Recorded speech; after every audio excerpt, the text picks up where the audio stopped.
Hey YouTube, Second Flock here, and today's card of the week comes straight from my deck.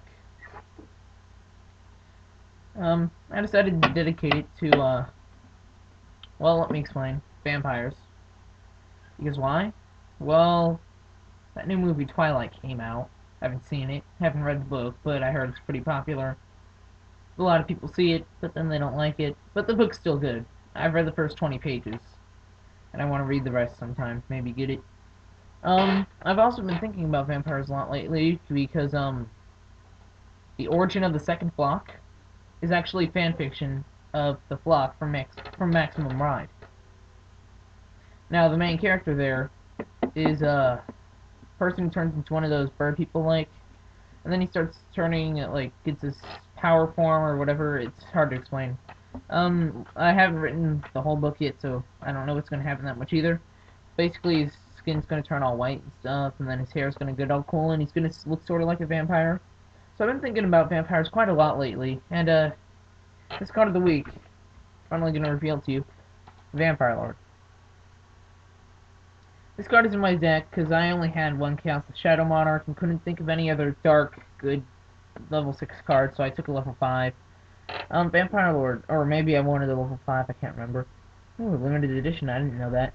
It's a zombie, it's an effect, it's 2000 attack, 1500 defense, dark, 5 stars, named Vampire Lord. It's all shiny and stuff. Each time this card inflicts battle damage to your opponent, declare one card, types, monster, spell, or trap.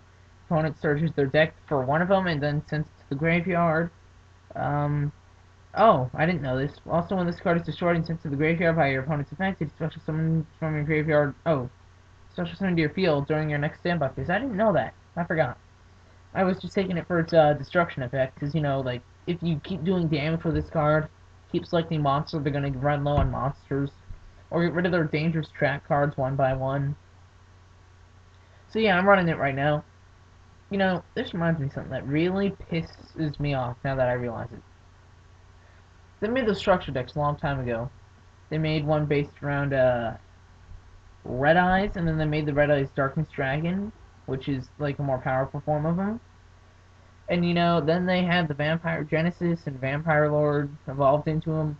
Then they came out with Fire, Water, and some super card in there. That was another form of a different monster, like the Sea Serpent dude, and then there was another one that got stronger. What was the next? Oh, yeah. They came out with the Spellcaster deck, and then they made Dark Eradicator Warlock, which evolves from Dark Magician. Cancel Shadow Monarch didn't have any of that. They had one that evolved from Gearford, the Iron Knight. Every structure deck they come out with has to have a card that evolves from a pretty good old card. They just have to make an evolving card. The only structure deck that didn't do that so far that I can think of is Dark Emperor structure deck. It's the only one. And they still made a new card for that deck. It was Cast the Shadow Monarch, which was another form of the Monarch, so that's like halfway the same thing.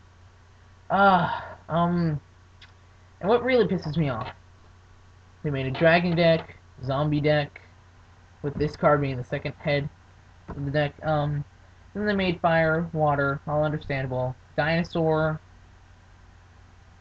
spellcaster, warrior, remove from play. I think they made one based around dragons, one based around darkness or something.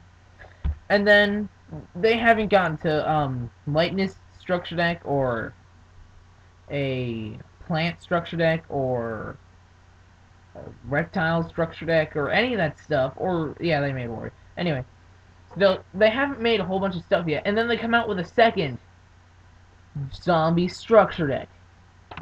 And then, you know what really pissed me off when they came out with that zombie structure deck in 5Ds recently? The head card. It's a zombie. It's Red Eyes Dark Zombie Dragon. How did the Red Eyes Darkness drag? It sucks, though. I think the card sucks. I don't have it yet, but I think I remember its effect, and I don't remember it, but it sucks. Now, they had to make another form of Red Eyes. Let's count the Red Eyes, because I made a Red Eyes deck in the video game. Alright. Red Eyes Darkness Dragon, the cool one, the original. Red Eyes Black Chick, to summon your Red Eyes Black Dragon from your hand. Red Eyes Black Skull Dragon. Red Eyes Meteor Dragon, Red Eyes Darkness Dragon, Red Eyes Rare Metal Dragon. Did I just name like 6 forms of the Red Eyes Black Dragon? Hell yes I did. And now they've got to make a zombie. Since when did the Red Eyes Darkness Dragon die? I never see Joey using any zombies. I mean, he used the Red Eyes Metal Dragon, which makes it sort of okay for them to make a card even though it sucked. But Joey only fought zombies and then found ways to beat them. Since when does he turn his dragon into a zombie? Even Monster Reborn can't do that. They still come back as the same type. It doesn't say revive a monster, make it a zombie, and then give it this really gay effect. What the hell were they thinking when they decided to make one of the coolest monsters in the game 7 times over and then make it a zombie? Dragons aren't zombies. It even has dragon in the name, and it's a zombie. But I'm getting off track here.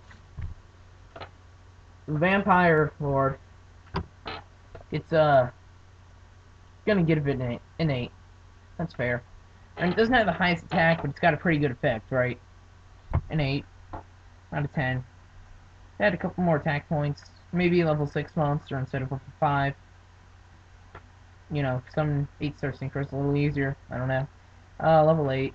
I mean, 8 out of 10. So, it's the second Buck's running on.